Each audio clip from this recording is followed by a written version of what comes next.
Today we're looking at Florida to San Diego.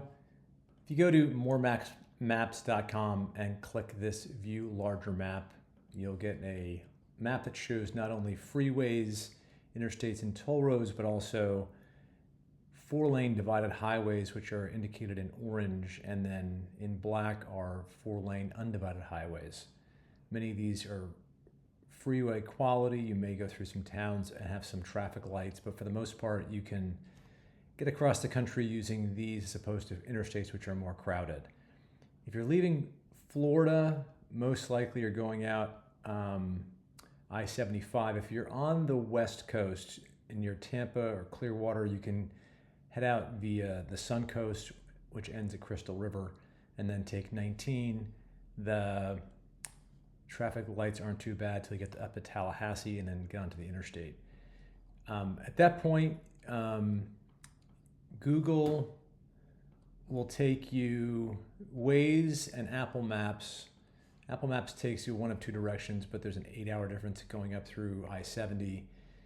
And then if you look at Google Maps, you get two options, one of the south part of Texas through Houston and San Antonio, or one to the north through Dallas.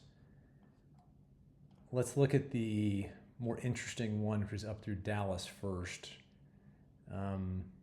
35 hours as opposed to 35 hours, kind of equidistant. This is telling you to go through Baton Rouge up 49. Can get pretty crowded crossing the Mississippi River over here in Baton Rouge, so we'll use more maps to find a better route.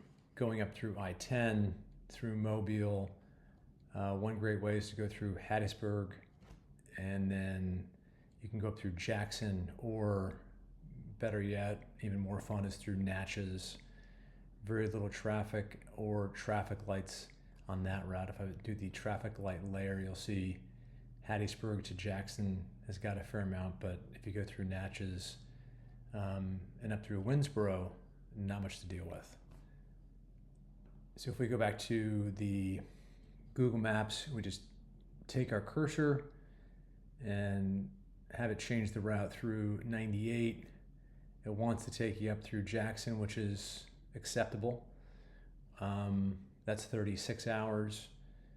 If you want to go the more interesting route on 98 through Natchez and then through Winnsboro. There you go, pretty similar, 36 hours, or the exact same 36 hours. You're avoiding stretches of I-10 or I-20 with this route.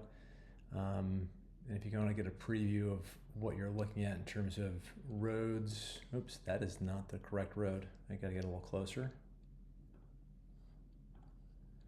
You'll see this is the kind of driving I love to do. Wide open, divided highway, just as good as a freeway. You've got some places where people can come onto the road, but it's no big deal. Another sample on the other side. Like I said, you're going to see some traffic lights from time to time, but for the most part, it's wide open and it's the same amount of time. So if we're going, if we click on these, it dissipates these points. So now we're back to the route. Going through Houston and San Antonio, this route, there's a lot of complaints about this stretch of highway, so you really can skip it going through Brenham, Austin, Fredericksburg. If we head over to more maps, we can take a look at this route, which if you kind of skirt the north end, if you go through Beaumont and go through the north end of Houston and the outer loop, this I believe is a 2-lane toll road. This top portion 99 is a toll road out to 29, out to Brenham, like I mentioned, south end of Austin, through Dripping Springs and Harper. So if we go back to Apple or to Google, and we drag this to take it up to 290, there you go. It actually takes you right on along that path. 35 hours, same amount of time. You are dealing with some 1-lane roads in here. Oh, you can skip I-10 too if you want to go 90 through Belmont. Oh, actually, there you go. That's the one I was looking for. North end of Houston.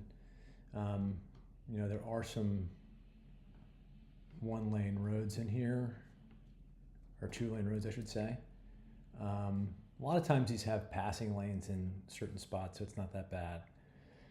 Here's the spot that I believe is a two-lane toll road, which it is. Through between Austin and Houston, you've got mostly four-lane divided highways. Great roads, missing the interstate. You're just dealing with maybe some four-lane undivided highways on 290 between when you start on 290 before you get to Austin. Here's an example of that. Oh, there you go, four-lane undivided. Hope that helps. Go to moremaps.com for more of this information and content.